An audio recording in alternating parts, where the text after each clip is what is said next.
The following is a special presentation of Tony Kurre Radio. No ifs, ands, or buts. He is Matt Butts, B-U-T-T-S. That's right. He is a divorce attorney, family custody. He does it all, and we do a show, No Ifs, Ands, or Buts, right here on Tony Kurre Radio, one of our fastest growing shows for sure. 948-4958, 948-4958, mbutslaw.net, mbutslaw.net. How are you, my friend? I'm doing well, man. How are you? I'm doing fantastic. I got a couple of things I'm going to get into. By the way, you and I have not spoken before the show, so I'm going to throw some things that I do a lot of show. I do a lot of prep. I take my shows very seriously. I always do OPE, on time, prepared, and engaged. So I make sure on those three things.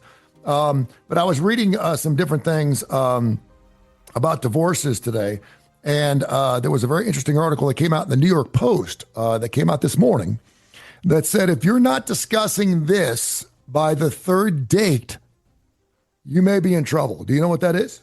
I have no idea. That would be something you and I discussed. That would be a prenup. Yeah,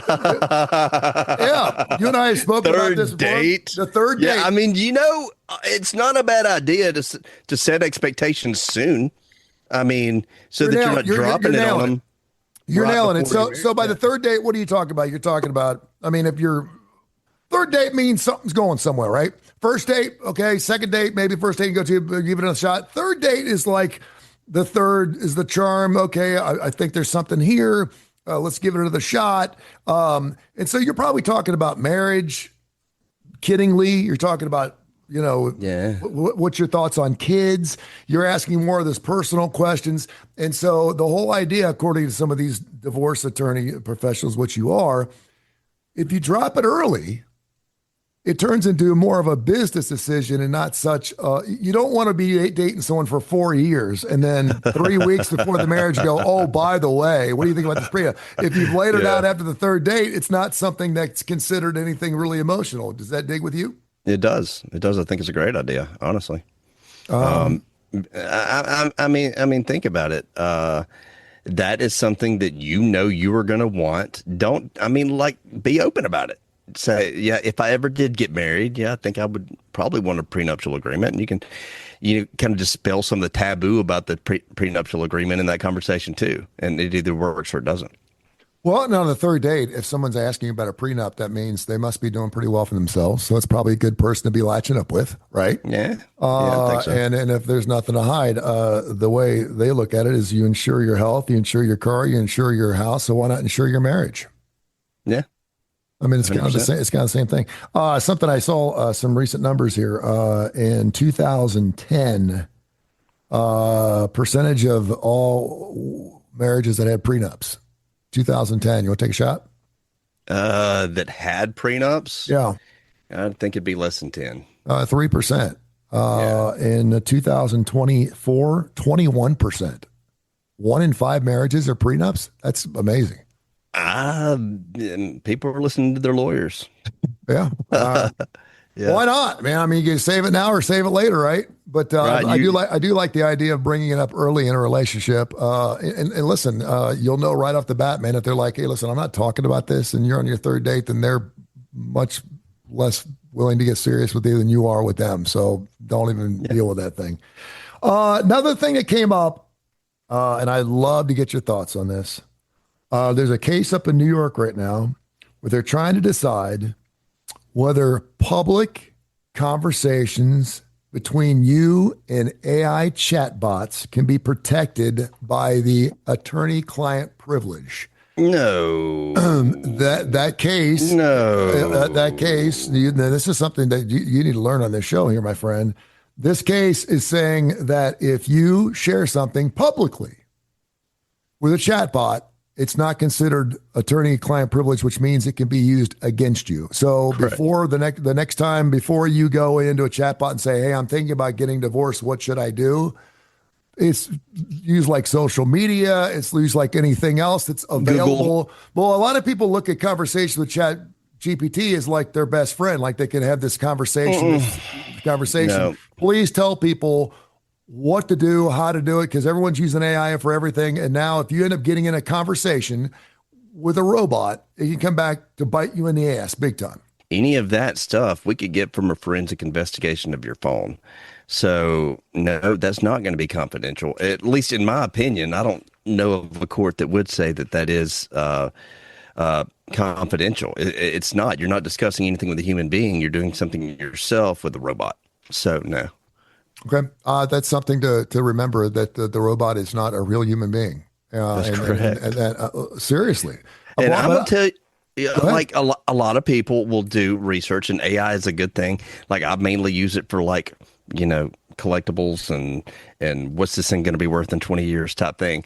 And I think that it's good to be informed. However, understand that you're talking to a robot and not a professional. So when you talk to the professional, don't come in like you. People want to come in and try to teach me about the law by what they learned on ChatGPT, and I have to tell them, don't do that. ChatGPT is wrong here, and then I'm spending 10 minutes to tell you why ChatGPT is wrong instead of talking about your case.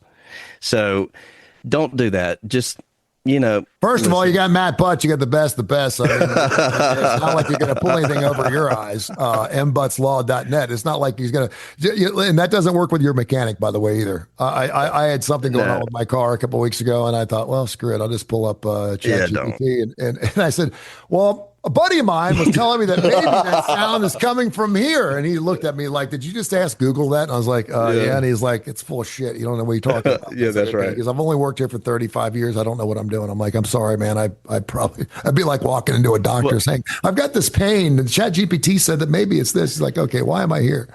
Right. Well, there's so much discretion in divorce law. There's so much judicial discretion. How in the world is an AI bot going to know the tendencies of a certain sitting judge? They're not going to do that. Yeah. They may know some of the law and cite it wrong, but it's not going to be reliable. Can you talk a little bit about? We're going to sidetrack here, but I have another question for you that I'm going to put you on the spot here, because I know you're good. This is no ifs, ands, or buts. A great show. Divorce attorney. If you're going through divorce, you don't want to go through a divorce. You're in a relationship. You're married. You want to stay together. This is your show. Make sure you listen up. If you're going through divorce, God love you. We think about you, praying for you, and we hope it goes well. And call Matt. He'll get you out of whatever you need to get out of. Talk about the differences in not in lawyers, but in judges. I think we have this feeling as clients that all judges are the same. They're going to look at things the same. Talk about the differences you've seen in some judges. How important it is for a person like you to know that judge first. That's what makes you such a great divorce attorney, because you know the judges and how they work, what makes them tick. But just talk about that a little bit. Well, I mean, it could be a wide gambit of things, just like there's a wide gambit of people. These are elected officials. Some of them may rule 50-50 from the bench. Others may not. Some of them may view marijuana as illegal, but not so damnable that you don't see your kids. Others may treat it like it's heroin, because there's a lot of different opinions out there, and there's a lot of different opinions on the bench as well. All of them come under the laws of the state of Alabama, but there's a lot of flex room there. So it just really depends on who you're dealing with. And really knowing the judges, people want to try to spin that as saying, oh, well, those are backdoor conversations. No, they are not. What that means is that you practiced in front of this judge for so long, and this judge is so consistent in the way that they approach things that you've seen it enough that you can pretty well predict what's going to happen the next time you're going to come in under a set of facts. You can always be proven wrong. You could always be surprised. But that's what it means knowing the judges. It means, hey, have some type of idea about where you're at and about how this judge likes to do things. Does a judge, I think we also like to think that working in front of a judge is like going to confession. The priest hears what you got to say. Go with me here. The priest hears what you got to say, and then when they walk out, you have, I forget what, a divine whatever it is, where they just forget. It's the Men in Black thing, right? They hold the pen in front of your face and you just forget. Priest don't remember. You could tell them you just killed somebody, and then they see them in mass an hour later, and they're not supposed to remember anything, and they swear it works. It's some doctrine they have. do judges remember stuff from previous cases? How can you forget? I'm trying to figure out how that priest is walking out of a magic box and having a memory eraser. A magic box. I can't. We should call that. Maybe more people would go to confession if we just called it the magic box. That's the hilarious. magic memory box. I don't know, man. And don't get me wrong. Like, I've worked with a lot of people at this point, and there's some people that like I've worked with, and I forgot that I've worked with them because it's just been so long ago, or I've done so much, whatever. But you could pop that memory up in me. But some things that I see in here, I will never forget, Tony. Yeah. I will never ever forget. I can't say them on the radio, but I'll never forget them. So if you have a run-in with a judge and you've done something that's really pissed this person off, how do we deal with that? Knowing that, hey, listen, I don't want this to affect my next gig. Is it proper for you to write a quick note, or do you say, hey, I know we had a tough time last time, I'm sorry, blah, blah, blah, or do you just let it go? Consistency in the attorney, I think, is the most important thing. Consistency and integrity, because you don't really want to have a run-in with a judge unless it's like absolutely necessary. Mm-hmm. I can't. I'm making think of maybe twice, and it wasn't any judge that I'm practicing in front of currently. Like, but I had to. There was no way around it. Yeah. Understand that the judge is an elected official, deserves the respect that comes with that robe, and generally is a pretty decent and smart human being. So I don't know. You talk about run-ins with judges. I try not to do that, man. I feel like I come in, my yes is yes and my no is no, and I let it be that. However, if there's a disagreement with a judge, I mean, it's all in how you handle the disagreement. You don't have to disrespect somebody because you disagree with them. I mean, the judge knows when she ruled against you, you take it and you say, yes, Your Honor. I mean, you could file a motion to amend something if you feel like something wasn't explained. You could do all sorts of things like that. But under no circumstance do you want to sit there and chew out the judge or do anything I'm scared to death to do that, man. I would never do that. As you should. Nor do I want to. But when that happens and you get ruled against, you come in on the next case and you do exactly what you did before, and that's give 100% effort and have 100% integrity. Yeah. Info at TonyCurryRadio.net. Info at TonyCurryRadio.net. We take your emails. We get them every single week. Toby in Newport wants to know, does it make a difference in a divorce setting whether the judge is a male or a female? No. I mean, I don't think so. Okay. I've seen great male judges and great female judges. So they don't traditionally side with one or the other because they are a parent or they've gone through the same thing. It doesn't. I really haven't seen that. They went to the magic box, did they? I mean, I say that they all have different opinions on things, and that's true. But at the end of the day, fairness is going to be something that should be sought across the board. Mostly is. Okay. I've got this thing here that I think is really interesting. They asked a group of divorce attorneys, give me 3 things that are marriage killers outside the big ones like infidelity, whatever. But give me 3 things. And you don't have to give me 3, just give me 1. But they asked 3 things that are marriage killers. In other words, if you're doing one of these things, chances are your marriage is going to end up in a divorce.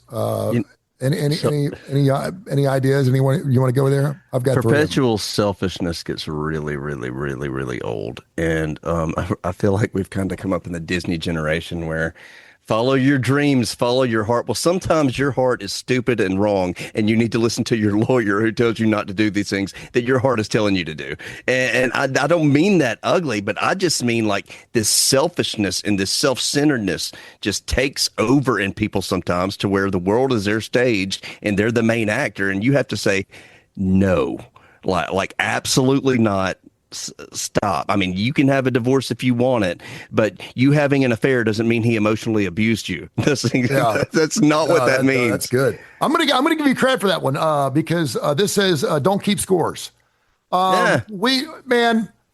I saw that. And I thought, wow, that's really good. If you're in a marriage and you're keeping score and you know exactly what I'm talking about, well, he went to Vegas and he goes to Vegas every year and I got to watch the kids and you're remembering this crap in the back of your brain, but you're not remembering the times you go out with the girls, or maybe it's one of those things. Well, and he's going to use this. Well, I was this way when you met me. I was this way when you married me. Why would you think things change? That don't work either. But if you're keeping score in the back of your brain, okay, I do all this thing, I do this, and he does that and that, and it's not equal, there's going to be some resentment there, and that will turn into a divorce before you know it. And again, you're in a power struggle. Exactly. This is interesting because I don't even know if you come up with this, but they're saying that when it comes to arguments, don't fight dirty. Obviously, that's very, very important. But I read something I think is pretty smart. They're saying to treat every argument like it's a problem and work on it together. I'm saying yellow, you're saying blue. Okay, we have a problem here. Let's sit down and say, okay, we have a problem here. I think it's yellow, you think it's blue. Let's talk it out, as opposed to saying you're right and I'm wrong, or vice conflict versa. Resolution. Yeah. Which is good. I mean, there's a way to fight. There's a way to fight clean but don't fight dirty. The other one is one that I think that a lot of marriages have, but don't keep money secrets. Yeah, those are big time. There's this thought that, I'm making the money. She stays home for 15, 20 years. She watches after the kids. She's provided for her. She's taken care of. Maybe she gets an allowance. I don't know what you want to call it. Whenever she needs a new dress, she gets a new dress. She's got money in an account. She can do whatever you want. And then there's that is like talking children or talking about religion affiliation. That is one of the biggest questions you need to have before you get married. What are we going to do with our money? Is it obviously it's our money? It's our money. Okay. Yeah. And let's assume that you've signed a prenup. Okay. So my $13 million I have, you're not getting your hands on that. Okay. That's not yours. Okay. That's mine. That's a prenup. But everything from this point on is our money. Are we having a joint account? Are we having separate accounts? Do you get to go out and spend $900 on a dress if you want to? How do we discuss those things? It's really, really important because it will blow up in your face eventually. Talk about that a little bit. Well, I mean, and that's exactly right. It has to be, I think the best way that it works is with two people who trust each other and share their funds jointly. I can tell you with our personal account, I never touch it. I just kind of put money in there. It runs the household. Kelly will tell me what she needs. I'll put more in there if I need to. Okay. Do you have your own account then? Do you have your own account? Business account. So most of my stuff is business account stuff. She buys the groceries. She does all that stuff. So, with the household money. But that's our system and that's how it works. And I never touch that account ever. But that's not going to work for somebody else who doesn't have their own business. You got to figure out how to work that joint account. I like the idea of a joint account. I mean, there's a lot of my money people. Mm-hmm. I get it. If that's your prerogative and that's the most important thing to you, fine, structure it that way. But for our money people, like the more secrets you keep in finances, the worse it's going to be. I would think that the joint account would and it's funny because I know that they call it mad money. I know I've gone to Vegas for 10 years with my dad and my brother. We don't go anymore, obviously, because my dad passed. But my dad used to hide money in the freezer. Freezer? Well, my mom would start doing math. Okay, you're staying here and you're going here, and what do you gamble? And she's like, how in the hell are you making this work? And my dad was ponying, he'd have his $3,000 every year for his trip. My brother was also taking overtime money and hiding it in his barn. And I also know, when my ex was working at the Brass Bear and doing things up there, whenever she made money, that was hers. She was working it. She was working it. She was doing it. Even though it was ours, it was hers. I mean, if you're up there busting your ass every Saturday, you can have that. I'm good on my end. But I wasn't out buying cars or boats. We never bought anything extravagant that all of a sudden she's like, what the hell did you do that? Why did you spend all that money on that action figurine or whatever? There was nothing that was extravagant enough to have that conversation. But I do know some people that are willing to do it. and and they don't say anything about it. It's just really important that you have that conversation beforehand. But I would say having the joint account for all the expenses, kid stuff, clothes, whatever, you throw that in there, have a budget for that, and then let her have her own money. Because I do know a lot of people, particularly housewives, I know they like to have their own money because they don't like to have to ask. Yeah. They can have their own cheese, and he should have his go money too. Yeah, and for me and Kelly, at least, like I've fed my family on like 40,000 a year for a long time. Yeah. It was tough, and Kelly managed all the money. I say all the money, what little money we had. She managed where it went and kept us afloat. So I just want her to have what she needs. If she needs extra, she gets it. Just whatever. We can move this, take a distribution there type thing. I'm blessed that, we're at the point that we are now. But yeah, money, there's no point in secrets. I don't keep secrets about money from my wife. So. Very good. That goes for just about everything. It's not to say you have to bring up that killing you had when you were 16 years ago. That has absolutely nothing, or the fact that you cheated on your first wife. There's no reason to bring that up to the new wife, because wonder why. First of all, does it need to be said? Does it need to be said now? Does it need to be said by me? Well, most of those are no's. So the last thing you want is them finding out from someone else, though. I would put that as a caveat, because that could make it much worse. Well, that's why you choose your friends very carefully, my friend. Any interesting case you're going through right now? Oh, man, I've got several interesting cases right now. Not interesting in good ways. Okay. I mean, there's just a lot of meanness going on right now. People using kids as weapons. I hate that. It's terrible. That is the thing that pisses me off more than any other thing, is using a child as a weapon. Judges see through that, right? They do. Yeah. Not their first rodeo. Which is the funniest thing, because so many people think they're going to walk in there and outsmart every attorney and the judge. They just think they got it. Not probably going to happen. No. You have no idea how many cases are coming through these divorce courts. It is insane. And it's amazing what patterns you can pick up when you see those cases. Yeah. That's pretty crazy stuff. All right, my man. Tell people how they can find you. You can, we have a Facebook at T Matthew Butts PC. I don't run it myself. My team does. You can give us a call at 205-948-4958. We're open Monday through Thursday, 9 to 3. And you can go to the website at mbutslaw.net.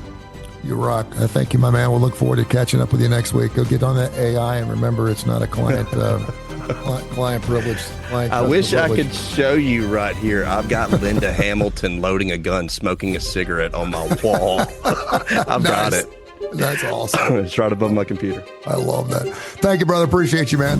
Thanks, man. Have a good one. This has been a special presentation of Tony Kurre Radio.